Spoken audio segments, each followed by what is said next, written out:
shoko raMwari. Pane pamwe patakataurirana nyaya inowanikwa kuna Peter wekutanga chapter 2 verse 4 kusvika 6 yatakati musoro wenyaya unoti the relationship between the owner of the house and the living bricks. Watakati ukama hwomuridzi weimba nezvidhina zvipenyu. Ukama hwemuridzi wemba nezvidhina zvipenyu. Zvino ino ndiyo part 2 yacho.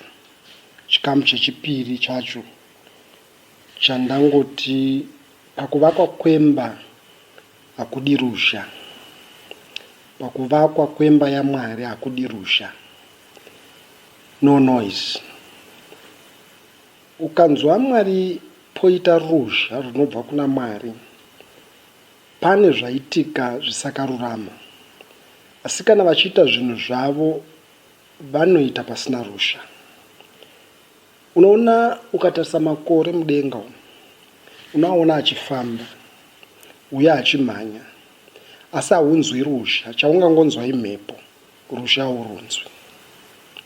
Nyeredzi dziriko kudenga uko, zuva ririko kudenga uko, mwedzi uriko uko, kunyange masatellites ariko uko, zvichitenderera, nyika dzichitenderera, haunzwi rusha. Ipapa iwe unoziva kuti tinorarama panyika iri kutenderera ite terrific speed, asi haunzwi rusha.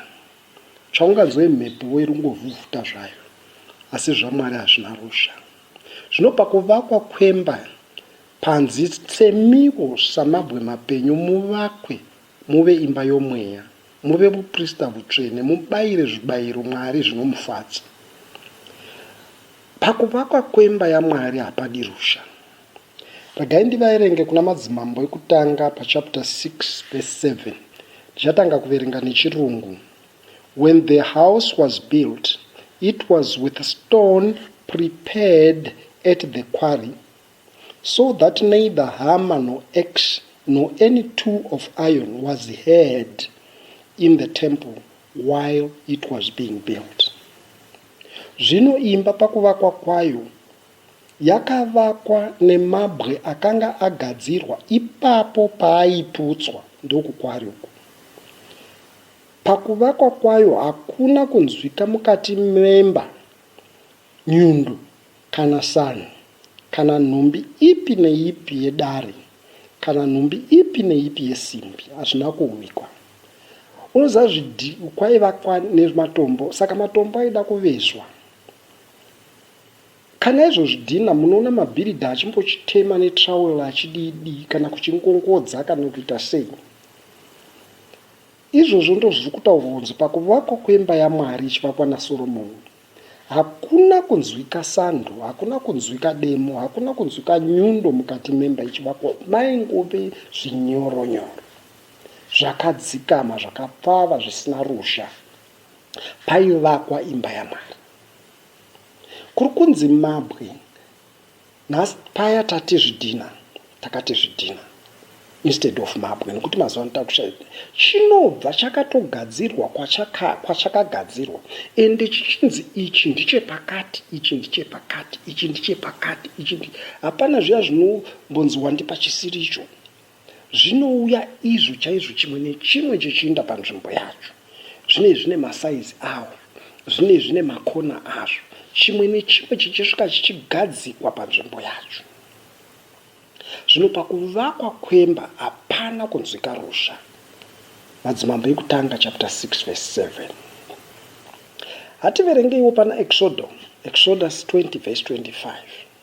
Richirungu rinoti, and if you make me an altar of stone, you shall not build it with hewn stones, for it is weird. For if you wield your tool upon it, you profane it. Unoona, kuri kunzi kana uchindiitira altar yematombo, haikona kundiitira ari matombo ari kuchekwa.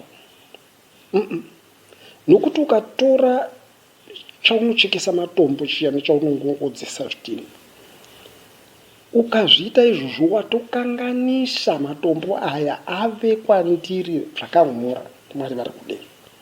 Kureva kuti dombo rinofanira kuuya rakatonaka, rakatogadzigwa kare. Harisi rokuti rasvika pakuvaka imba yaMwari rotanga kuchekwa nokudidi. No, rinofanira kunge rakatogadzirwa. Umwe angati zvino makatime matombo kana kuti Zvidhina ndisu maKristu. Kuzvino handiti kuchechi ndo kwatinovezwa tichidaidai. No, kuchechi ndo kukwari. Kuchechi kukwari. Panovakwa imba yomweya inovakwa naanovaka nomweya. Inovakwa naiye Kristu pachake. Anoti upon this rock I will build my church. Iye haana kuti muchavaka chechi yangu, anoti I will. Iye ndiye anozviita. Kuchechi kuya ndokuri kukwari, ndokuri kugadzirwa matombo, ndokuri kugadzirwa Zvidhina. Anditika Zvidhina hazvingogadzirwi anyway, zvinogadzirwa panogadzirwa Zvidhina, ndo pazvinogadzirirwa. Hazvingoti kwanziko pose Zvidhina zvangobva anyway. No, kune nzvimbo yazvinogadzirirwa Zvidhina. Zvino nzvimbo yazvinogadzirirwa Zvidhina ndo kuchechi ikoko. Saka kuchechi ndo kwacho kunoshandiswa mambezo. Kuchechi ndo kwacho kunoshandiswa zvimatemo zvimbezo. Ndo kunoshandiswa zvinotemwa, zvinogadzirisa zvese, zvinokuya, zvinorodza. Kuti kana choenda kundovaka imba yaMwari chive chakatonaka, chisasabatwe-batwe. Zvino kana uchindivakira atari yeMabwe, urege kuvaka namabwe akavezwa. Nokuti kana ukasimudza mbezo yako pamusoro pebwe, warisvibisa. Apa paipa kuvaka imba, kwete pakukanya chidhina. Pakuvaka imba haikona kundivakira nezvakuvezwa. Ndivakire nezviri redi kudhara, zvinotove nemamiriro azvo, zvakatouya zviri redi kudhara. Ndo zviri kuda kuvaka imba yaMwari. Deuteronomy chapter 27:5. And there you shall build an altar to the Lord your God, an altar of stones. You shall lift up no iron tool upon them. Anditi, panovakwa imba ndi Moses ari kutaurwa. Ende unoona kana Moses achitaurwa, anotaurwa akamirira Kristu. Kristu ndiye ari kuvaka imba yaMwari. Anditi, iye haafaniri kusumudza kana chii chinhu kuti ngongodza kuti atongokufitiravo, tongoita kaori, tongodidi kukufitira wanga usingaiti. Panofanira kuuya chakatonaka kare. Chinonatswa kupi? Koko kuchechi chisati chauya mberi kwaMwari. Ikoko ndokwa zvinonatswa. Saka zvinouya zvisasadisando. Ipapo unofanira kuvakirapo Jehovha Mwari wako atari yaMabwe. Haufaniri kusimudza nhumbi yedare pamusoro payo. Uku kwese ndangotaura hangu kuti tipindirane, but nyaya yangu chaiyo iri pana Madzimambo ekutanga chapter 6 pavhesi 7. Zvino imba pakuvakwa kwayo yakavakwa namabwe akanga agadzirwa ipapo paaiputswa. When the house was built, it was built with stone prepared at the quarry. Pakuvakwa kwayo hakuna kunzwika mukati meimba nyundo kana sango kana nhumbi ipi neipi yedare, so that neither hammer nor axe nor any tool of iron was heard in the temple while it was being built. Saka kana zvakurongwa manje kuti kuchivakwa imba yaMwari, hapachadi noise, hapachadi kugadzirirwa ipapo, haikoreri pamaketi. Anditika inokora uko, inotozoya kumaketi yave ready. Kwete kuti mombe yako kuenda kumaketi ndopo yofidwa stereki, ukaifidha iyo ichipinda mumaketi mangwana acho kuseni inofuma chitumbu chakaita zvimwe, uku ichita manyoka, uku yakutorwara nekudya kwayanga isingazivi, kwawatraya kuti ikorere pamaketi, nobva yatoramba. Inofanira kunge yakafidwa kare mombe kuti izotengeseka zvakanaka. Zvino matombo anofanira kunge akagadzirwa kare kukwari.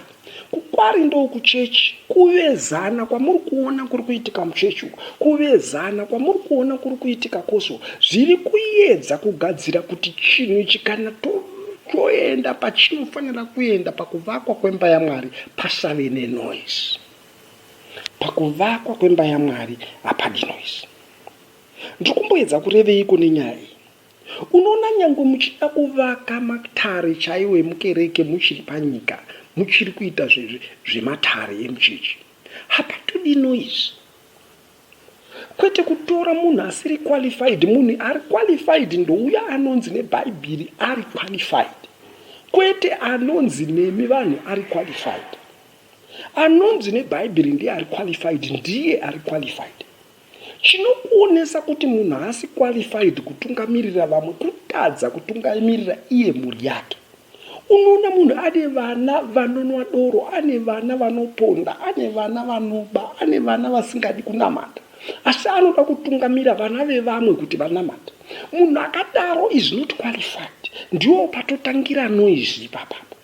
Nokuti munhu nyange akanyarara anofunga pamusoro pomunhu uyu kuti patava vanhu bava vari kuda kuti ini zvakati, ivo yatove noise kunyange isina kunzwika nenzeve. Hapadi noise. Panoda zvinhu zviri straight. Panoda vanhu vakatendeka, vakatestwa, vakatraiwa. Sedombo iri rakarambwa nevavaki rikava musoro wekona, rakatestwa rikaonekwa kuti rinoqualifya kuve musoro wekona. Saka vanhu vose vanofanira kuteedzera zvariri. Ndosaka vachinzi maKristu vanofanira kuteedzera Kristu wakatestwa, akaqualifya, akakunda. Haana noise yaakaita. Panoita senoise ndipaya paanoti baba mandisiyireiko, kana kuti varegererei vanhu havana chavanoziva. But iyoyo haisi noise, ivolume. Nokuturuza zvakasiyana volume nenoise. Unowana zvimwe nguva mangoma achirira, maspika achirira, radio dzichirira dzine manzwi ari pamusoro. Iyoyo haisi noise. Haungati kwanzi muchechi maitika noise, vanhu vachifara, mavolume ari pamusoro vachitamba. Unotonzwa vachitowedzera moto, haisi noise. Noise kupesana nemanzwiro enzeve, kuti hazvisiyo zviri kutarisirwa nenzeve kuti inzwe. Izvozvo ndo zviri noise. Hazvisiyo zviri kutaurirwa nomusoro nemoyo kuti zvinzwike, ndiyo noise. Kunyange pasina chataurwa inoise. Nokuti trawel kana ichigadzirisa chidhina haisi noise. Iri kungoda kuti chive inline, but haisi kuchibata-bata, haisi kuchipendesa, haisi kuchidii. Haisi noise. Saka Jesu pakati Eloi lama sabachthani, haisi noise. Noise ndeye yakanzi hingawaniwo waiponesa vamwe, hingawaniwo uri mwana waMwari, zvisununguro kuti ndiyo inonzi noise. Nokuti nzeve dzangu hadzitarisiri kuteerera zvinhu inoise. Kunyange ukaitaura wakaizevezera inoise. Unoziva pamafoto chaipo, unoona pane pamwe panonzi unofanira kuiita kuti iite noise. Iyo iri foto. Kuria kuti matodenhana nefoto iyo yakanyarara ndaitaura. Saka hapadiwi noise pakuvakwa kwemba yaMwari. Saka tichiti mazuva ano ngatizvigadzirirei kuitira kuti kana Kristu vouya pachitorwa pachiti uyu apa uyu hapana noise. Nokuti changoda kukodzera noise kurashwa achiqualify. Pakuvakwa kwemba hapana kuita. Nokuti matombo aiva akagadzirwa kukwari kwaanogadzirwa. Ipapa ndo pakwari. Handiti muri kunindwa zvandiri kuitaura izvi, ndo pakwari ipapa. Tiri kutogadzira, tiri kuveza. Zvinofanira kuvezwa zvichivezwa, zvinofanira kubviswa zvichibviswa. Hapadiwi noise.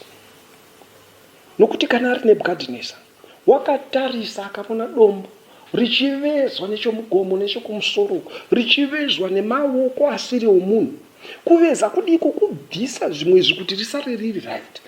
Akariona rikauya rikarova rikakungurutsa rikadii rikabata ushe hwokusingaperi. why? Nokuti ragadzirwa kare kwarabva, harina kuuya kuzogadzirwa kunoku.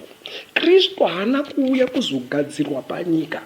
Panyika wakatouya kuzogadzira nyika, iye akauya ari ready, ari prepared kudhara. Vezwa, bvuma kuvezwa. Zvakaipa ngazvipepa. Nokuti kuveza kubvisa zvinhu, ende kuveza kunorwadza. Nokuti uri kutokwachamurwa zvimwe zvawanga uchifanira kunge uinazvo. Zvimakwati-kwati uchibviswa, zvimapundu-pundu uchibviswa mablemish ese kuti usare wakanaka. Kana wanaka, unongotorwa uchinogadzirwa panzvimbo yako, movakwa, muve imba yomweya inobayira Mwari zvibayiro zvinomufadza, muve upristi hutsvene. 1 Peter chapter 2 verse 4, 5 and 6. Ubuyai kwaari, iye dombo rakarashwa navanhu, asi rakatsanangurwa naMwari. Uye anotenda kwaari haagombuswi. Nemiko samabwe mapenyu, muvakwe, muve imba yomweya, muve uprista hutsvene, mubayire Mwari zvibayiro zvinomufadza. Zvino 1 Madzimambo chapter 6 verse 7. Pakuvakwa kwemba hapana kunzwika noise, nokuti zvidhina zvakauya ipapo zvakanga zvagadzirwa kwazvakatogadzirwa zvikauya zvave straight. Apa ndo panoperera part 2 yenyaya yedu iri kuti ukama hwomuridzi wemba nezvidhina zvipenyu. Papati 3 tichange tichitarisa zvinhu kuti izvo zvidhina zvinombenge zvagadzirwa sei kukwari. Kukwari uku ndo kunonyaya, kuchechi uku ndo kune nyaya, kumharidzo uku ndo kune nyaya, kukuteerera shoko raMwari uku ndo kune nyaya, kukunatswa uku ndo kune nyaya, kusunday school uku ndo kune nyaya. Anditika ikoko kwacho ndo kwatakuda kuzoenda papati 3 tione kandicho chidhina chipenyu chinongouya chichigadzikwa panzvimbo yacho chisingaiti noise, pasina noise. Changa chambogadzirwa sei? Takuda kuti tigoona magadzirirwo anoitwa chidhina. Izvo zvitosangana papati 3. Part 2 inoperera pano, asi ndichiti yeuka kuti hapafaniri kuita noise kana kuvakwa imba. Manzimi muvakwe muve imba yomweya, muve uprista hutsvene, mubayire zvibayiro zvomweya zvinofadza Mwari. So gadzirira kugadzirwa kukwari. Kana wagadzirwa kukwari, wakungozotorwa uchiiswa panzvimbo yako, imba yaMwari yovakwa. Nokuti chinodiwa naMwari imba yake. Chidhina anochidira kuvaka imba yake. Ari kuda chidhina chipenyu, chidhina chakawana upenyu muna Kristu Jesu. Muzita raJesu. Amen.